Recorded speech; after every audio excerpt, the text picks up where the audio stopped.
नमस्कार, मैं हूं संजय शर्मा। आप देख रहे हैं 4 PM न्यूज नेटवर्क। आप मुझे बता सकते हैं कि राम मंदिर के बनने से किसका भविष्य सबसे ज्यादा दांव पर लगा है? राम मंदिर के में भगवान राम की प्राण प्रतिष्ठा पे किसका भविष्य सबसे ज्यादा दांव पर लगा है? इस देश में कौन है जो ये चाहता है कि आधा अधूरा मंदिर बने, किसी तरह भगवान की प्राण प्रतिष्ठा हो जाए? और कौन वो शख्स है जिसने देश के तमाम चैनलों से कहलवा दिया है दिन भर सिर्फ मंदिर दिखाना है? और कौन है वो शख्स जिसने राम को राजनीति के झंडों पे टांग दिया है? मैं किसी का नाम नहीं लूंगा, और मैं इतना जानता हूं कि मेरे 26 लाख सब्सक्राइबर में से शायद ही कोई होगा जो उनका नाम ना जानता हो। एक बहुत मजेदार किस्सा बताता हूं। कवि सम्मेलन हो रहा था। एक कवि ने कहा, हमारी सरकार बहुत चोर है, काला धन लाने का वादा किया, आज तक लोगों को मूर्ख बनाया। दरोगा जी खड़े हुए तो उन्होंने कहा, कवि की इतनी हिम्मत! कवि को पकड़ के ले गए, थाने में ले गए और 4 लातें मारी।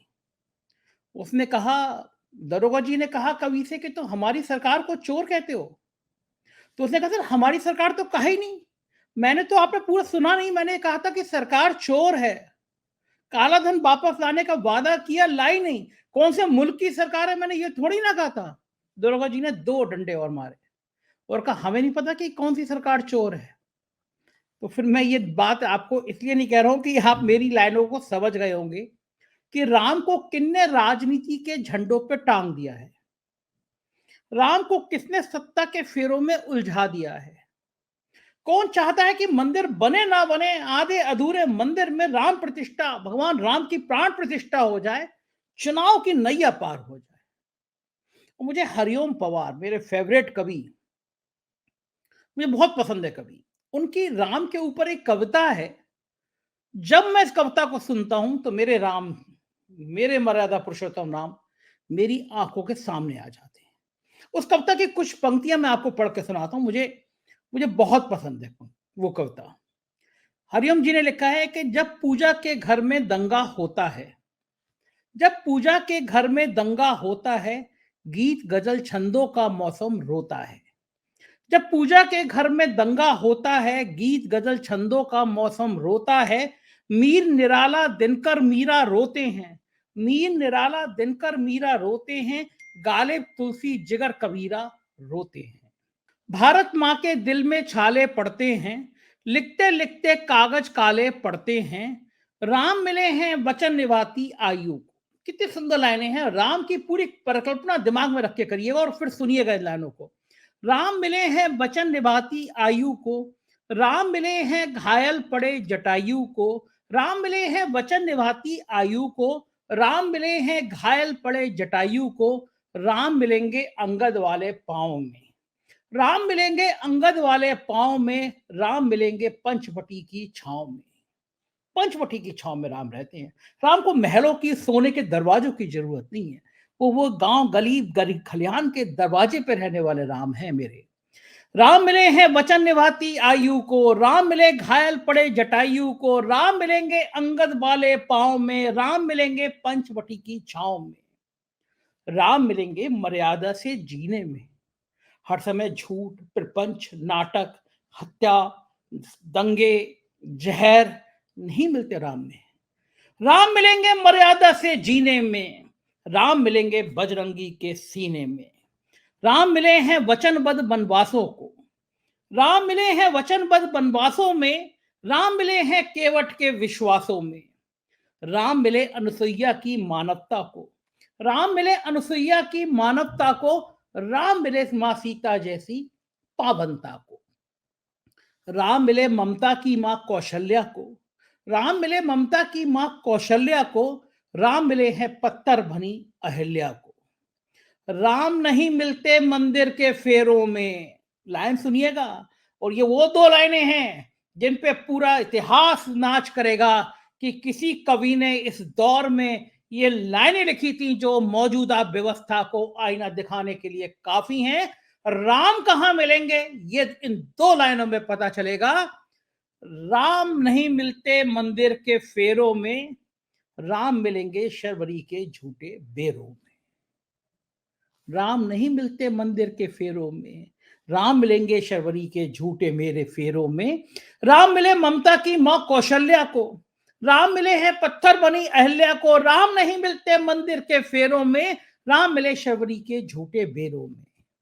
मैं भी एक सौगंध राम की खाता हूं, मैं भी सौगंध एक राम की खाता हूं। मैं भी गंगा जल की कसम उठाता हूं। मेरी भारत मां मुझको वरदान है, मेरी भारत मां मुझको वरदान है। मेरी पूजा है, मेरा अरमान है, मेरा पूरा भारत धर्म स्थान है। मेरा राम तो मेरा हिंदुस्तान है, मेरा राम तो मेरा हिंदुस्तान है। राम नहीं मिलते मंदिर के फेरों में। चंपत राय जी का बयान सुन रहा था कि सोने का दरवाजा बनाया है हमने, अयोध्या के लोग हैं गला काट के ले जाएंगे, अयोध्या के लोगों का क्या भरोसा।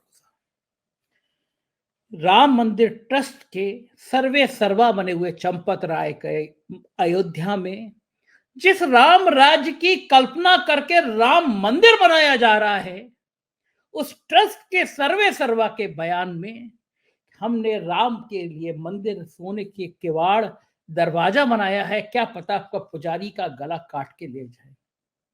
सुनिए जरा चंपत राय को, फिर आता हूं। बिल्कुल सही बात। क्यों दे गया 1000 गुलाब के फूल चांदी चांदी के? श्रद्धा है, श्रद्धा काय की श्रद्धा, मैं क्या करूँ श्रद्धा। चांदी के फूल हैं 1000, जी। तो मैं क्या बेचूं? नहीं फिर क्या करूँ?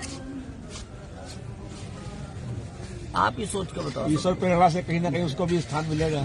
क्या मिलेगा? सर अयोध्या धाम में आ गया, हम लोग धन्य हो गए, बस इतना हम लोगों ने बनाया। अयोध्या में गर्दन काट के पैसा ले लेते।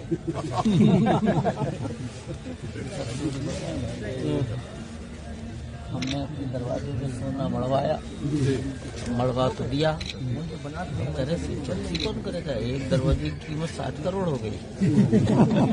हमने कहा पुजारी की गर्दन काटेंगे रात को, क्या होगा। यहाँ तो अयोध्या है, जिसकी जान जानी होगी चली जाएगी, मैं तो वहाँ जाऊंगा नहीं कभी। चलो जाओ। जय श्री राम। क्यों ऐसी मानसिकता है? जहां भगवान राम की प्राण प्रतिष्ठा होने जा रही है, उस अयोध्या के लिए जो राम मंदिर के निर्माण का ठेका लिए हुए हैं, वो ऐसी बात कैसे कर सकते हैं? इसलिए कर सकते हैं क्योंकि उनको पता है कि ये मंदिर के पीछे की मंशा क्या है। उनको पता है कि वो जो हिंदू धर्म के सर्वे सर्वा है, आदि शंकराचार्य के वंशज हैं, आदि शंकराचार्य की शान है, उन शंकराचार्यों को गाली दिलवा देंगे क्योंकि शंकराचार्यों ने सवाल उठाया है कि आधे अधूरे मंदिर में प्राण प्रतिष्ठा हो नहीं सकती। तमाम धर्म शास्त्रों का हवाला दिया है, सही बात भी है। मेरे घर में, आपके घर में, मेरी दुकान में, आपकी दुकान में मंदिर बनता है तो आप क्या करते हैं? बहुत भव्यता के साथ आप मंदिर को सजाते हैं, साफ सफाई करते हैं। जब पूरा हो जाता है तो भगवान की मूर्ति को वहां स्थापित करते हैं। क्या कभी ऐसा हुआ है कि आपका मकान बन रहा हो और आपने लाके मूर्ति रख दी हो कि भाई मकान तो बनता रहेगा? आपने इसलिए नहीं करी क्योंकि आपको चुनाव उस मंदिर में मूर्ति रखने से नहीं मिलने वाला।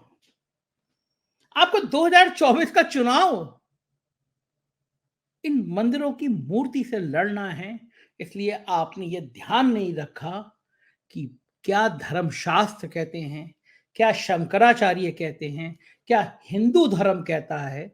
लेकिन आपको एक देश भर में नाटक फैलाना है और उस नाटक की परिपाटी आप पूरी तरह से कर रहे हैं। दिन सवेरे आप टीवी खोलेंगे, गोदी मीडिया के चैनल दिखाने लगते हैं, आज प्रधानमंत्री जी इस मंदिर में गए हैं, आज उस मंदिर में गए हैं। आज प्रधानमंत्री जी ने कालीन पे सोए हैं, उन्होंने केवल जल भी ग्रहण नहीं किया है। मैं जब पूजा करने बैठता हूं, मैंने कौन सा मंत्र किया, क्या उपासना करी, ये मेरी पत्नी को भी नहीं पता होता है। मैं कभी कैमरा लगा के पूजा नहीं करता। मैं कालीन पे सो रहा हूं, मैं उपवास रख रहा हूं, मैं भगवान के लिए इतना त्याग कर रहा हूं, इसको बताने के लिए मुझे कैमरे और वीडियो मैन की जरूरत नहीं पड़ती कि कैमरा लेके और वीडियो लेके और टीवी में खबर चलाने के लिए मैं लोग बैठे हूं। भगवान राम को ये नाटक पसंद आएंगे? थोड़ी देर कल्पना करिए, भगवान हमारे सामने बैठे हैं, भगवान राम हमारे सामने बैठे हैं। भगवान राम के जीवन का ऐसा कौन सा क्षण था, भगवान राम के जीवन का ऐसा कौन सा पल था जिसमें उन्होंने अपने जीवन में इस तरह के नाटक नौटंकियों का इस्तेमाल किया हो।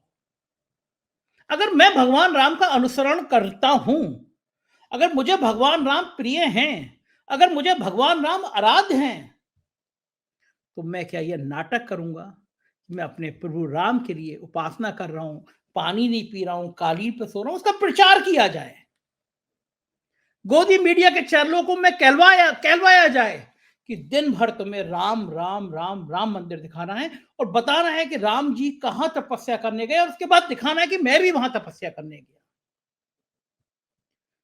जेपी नड्डा जी उन्हें देवताओं का देवता कहते हैं, चंपत राय उन्हें भगवान विष्णु का अवतार कहते हैं।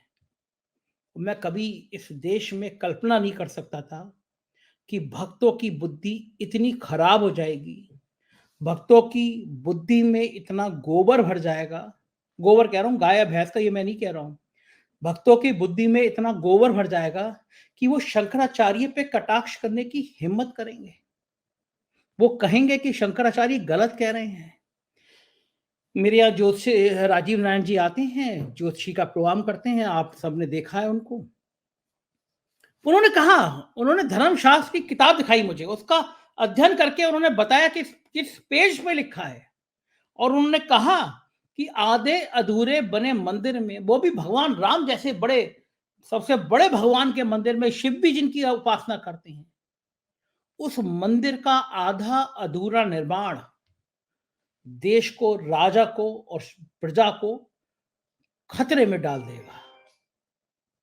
आपदाएं आ सकती हैं, तूफान आ सकते हैं। मैं बहुत डरा, मैंने कहा ईश्वर करे आपकी बात गलत हो, कभी सही ना हो।